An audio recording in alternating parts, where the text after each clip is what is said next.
morning. It's day 2 of the John Muir Way. We're back in Balloch again. I feel like I have never spent so much time near Loch Lomond as I have in the last few weeks, but we're back in Balloch and today we're doing section 2 of the John Muir Way. So it's section 2 of this walking route is the longest one. This is going to take us 18.5 miles from here in Balloch across to Strathblane. I am a little bit nervous. It is our longest walk yet. There's going to be some sections that are going to be quite remote, but it is going to be an absolutely gorgeous day, I think. We're expecting a little bit of cloud cover this morning, and then for things to start brightening up. Watch my step as I'm going downstairs here. We've also had an unexpectedly interesting morning. We've had a few logistical challenges. We had some challenges finding toilets. Glasgow Queen Street toilet was closed. The toilets weren't working on the train, but thankfully there is a public toilet free to use right across from Balloch train station. You might be wondering, Lizzie, why are you telling me about toilets? This is the type of information that I like to know when I'm out and about. So in case someone wants to know, there is a free to use public toilet right across from Balloch train station, and any other ones that I find along this route I am going to tell you about. So today's walk is going to take us through Balloch Country Park and then across quite a few miles, I think, of country roads, across into some farmland, into a little bit more of a remote section where we'll have a walk around a reservoir, and then down into Strathblane. Again, we're using public transport. We've left the car at Croy train station, we've taken the train to Glasgow Queen Street, and then we took the train down to Balloch, and then I think it's probably going to be a bus either all the way back to Glasgow tonight, or we might get the bus to Milngavie and get the train from there. We'll see, depending on how long it takes us. And today's going to take us to a little bit of an intersection with the West Highland Way as well. So we're going to see some parts of the West Highland Way, which is what we're hoping to work up to walking early next year. So this first section of the walk is going to take us through Balloch Country Park and around some of the perimeter of Loch Lomond. So let's see what it's like.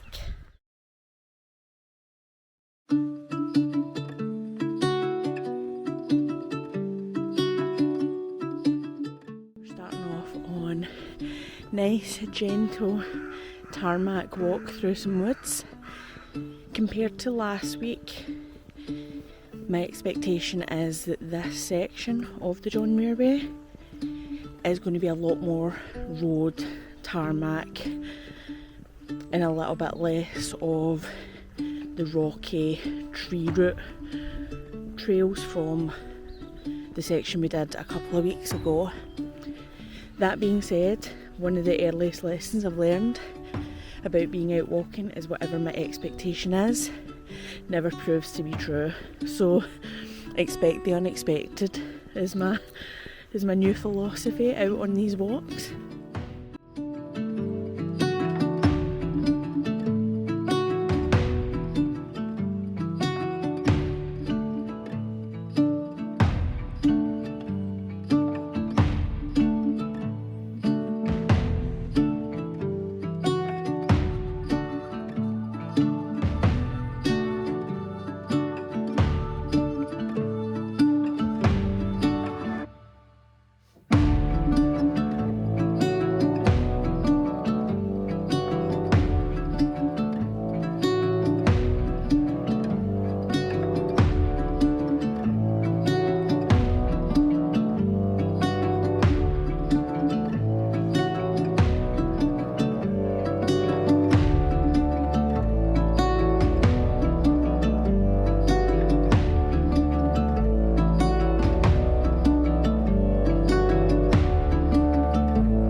We were just up at Balloch Castle, and just across there, just over the top of that tallest tree that you can see there, is the first part of the John Muir Way. That was the section we came down in the previous video. Always good to look back and see the route before you. We've just left Balloch Country Park and we're now headed across what I believe to be is going to be quite a long stretch of these country roads. So we probably don't want to do too much walking and talking because we'll just need to be mindful of traffic, keep our wits about us a little bit. I'm hoping it is quite early on a Saturday morning, so I'm hoping it's not going to be too busy.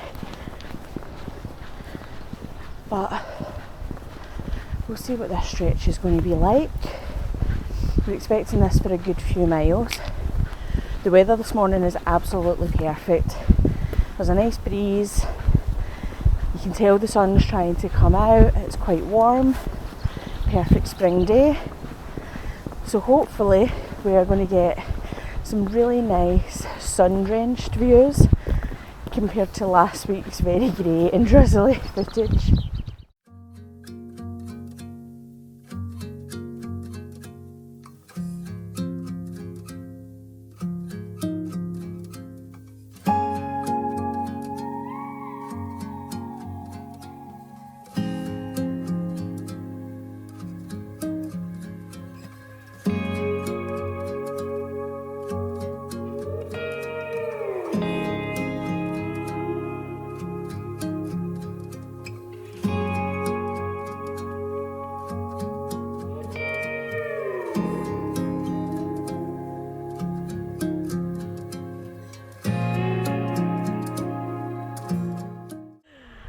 Okay, so we have been walking for around about an hour? Yes. Just over an hour up from Balloch. So we've come out of Balloch Country Park and we are now on this section that I mentioned earlier. So you think it's going to be about 8.5 miles. 8.5 miles of Country lanes, single track country lanes, undulating roadways, farmland. The key point is I have seen many sheep and many lamb. She's happy now. That is, if we come across a Highland cow, we'll be winning.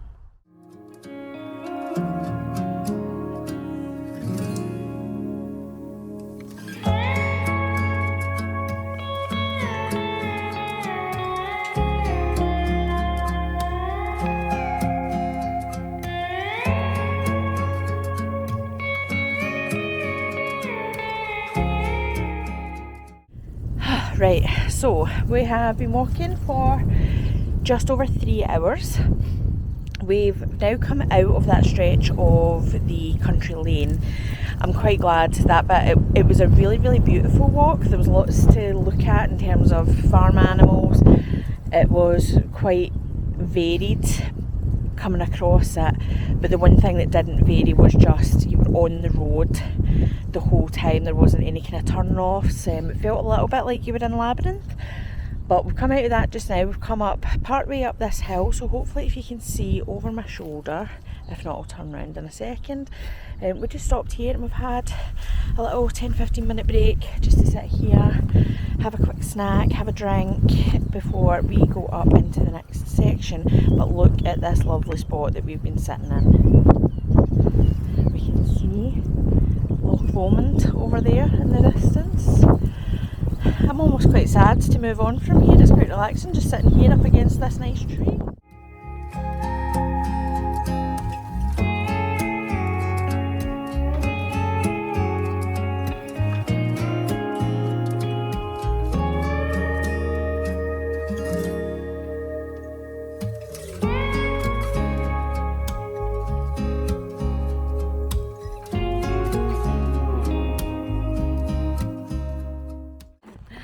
Ross was just admiring some trees.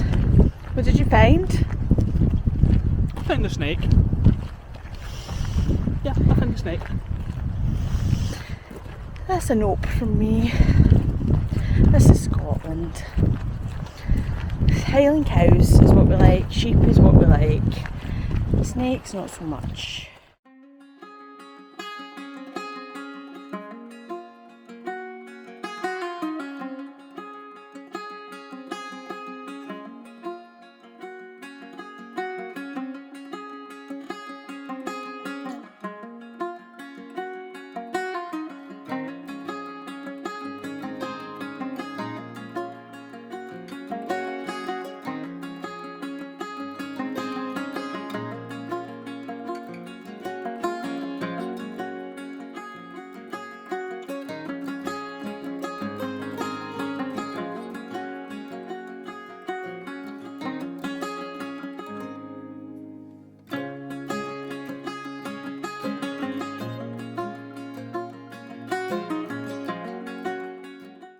Still in the Kilpatrick Hills.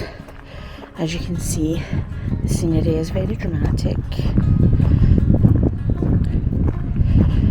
This bit's been relatively pleasant for a little bit. It's kind of gravel track. It's downhill, but it's not the type of downhill that makes my knees want to separate themselves from the rest of my body. Ross has not uncommonly abandoned me and is further up ahead. I don't think he appreciated the renditions of Running Up That Hill and Cool Rider that I have used to entertain myself in this little section.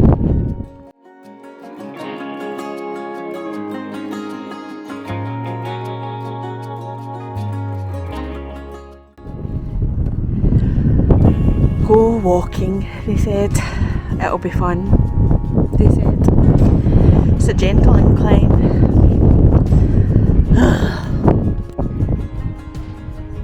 To be fair though, it is a very good view.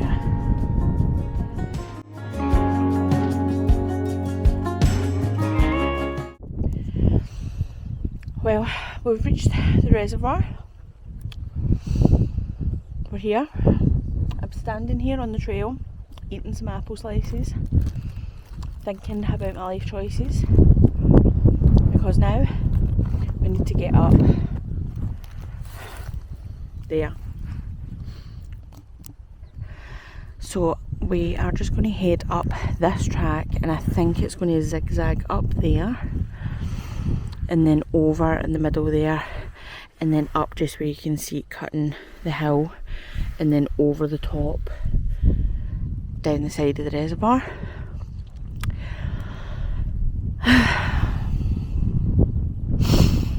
Do I have regrets? Yes I do. How are you feeling? Yeah. Ross also has regrets.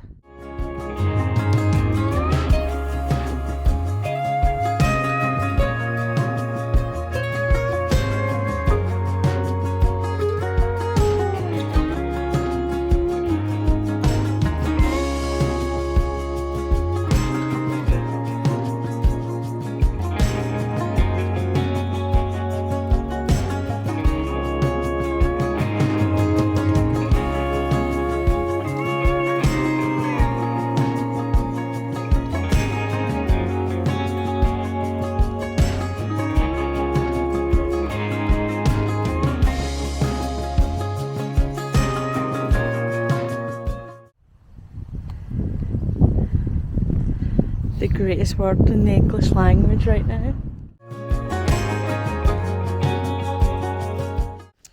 So Eden Mill was an incredibly welcome stop at this point. So where have we got up to? We walked through, Ross, what was the name of the reservoir? I forget. He's already forgotten. We did look it up for you, we'll pop it on screen. So we walked through the reservoir area.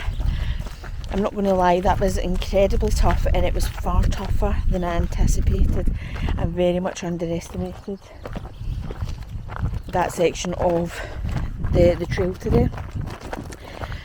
So we have, at this point, I want to say around about 3 miles.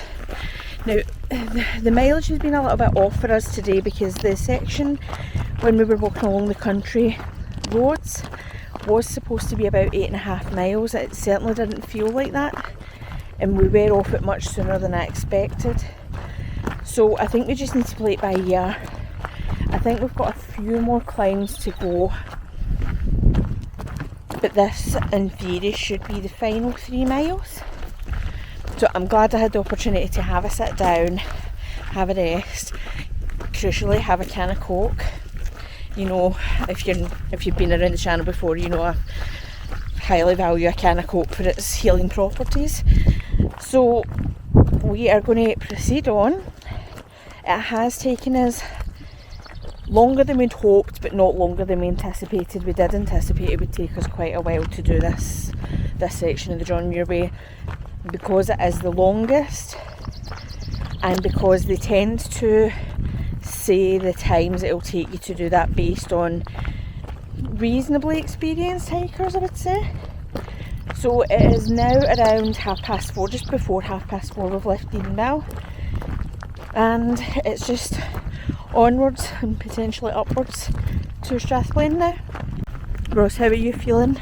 I'm feeling good now after my rest. Before that I was absolutely ready to just keel over. The legs have given up, but refreshed, ready to go.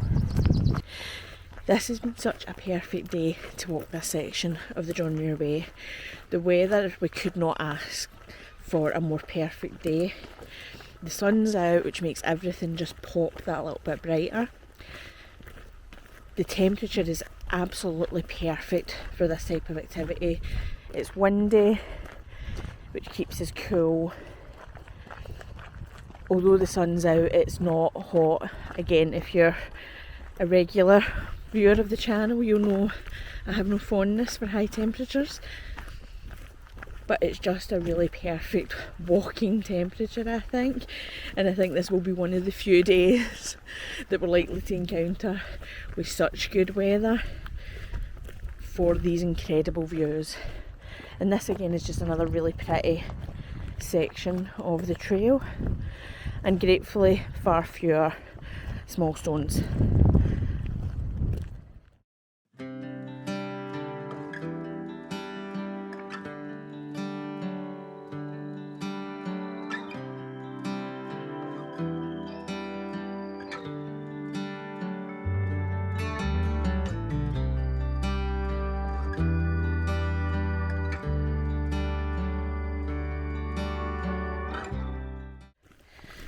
Okay, seeing that sign is actually oddly emotional, because for a little bit now we've been walking along a part of this trail that shares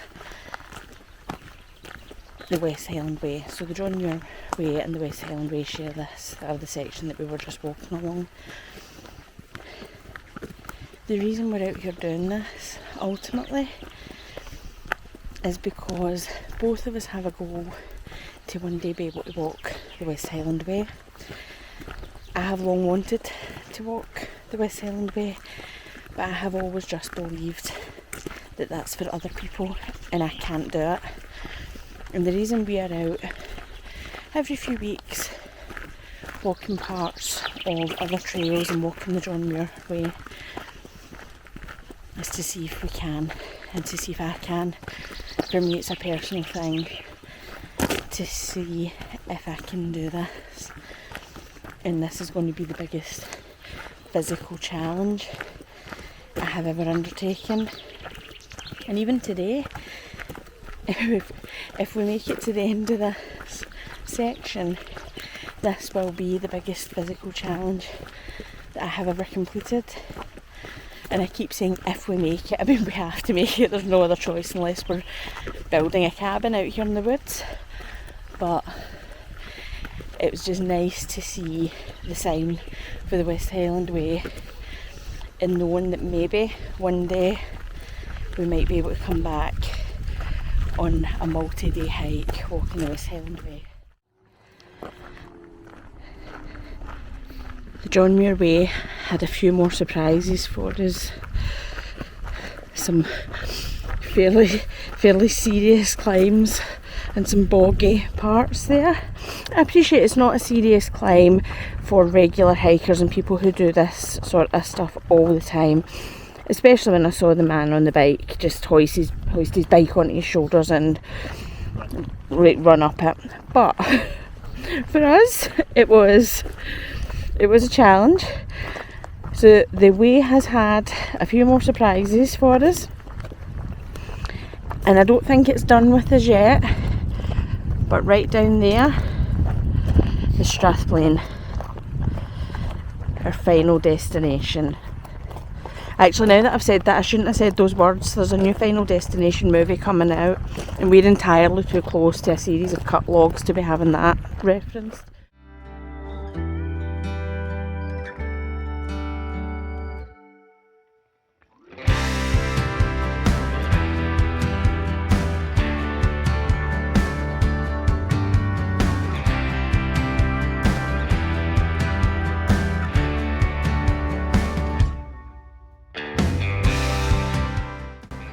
After what seemed like a never-ending final mile, we finally reached the Kirkhouse Inn in Strathblane, our final stop for the day, where we would catch the bus back to Glasgow.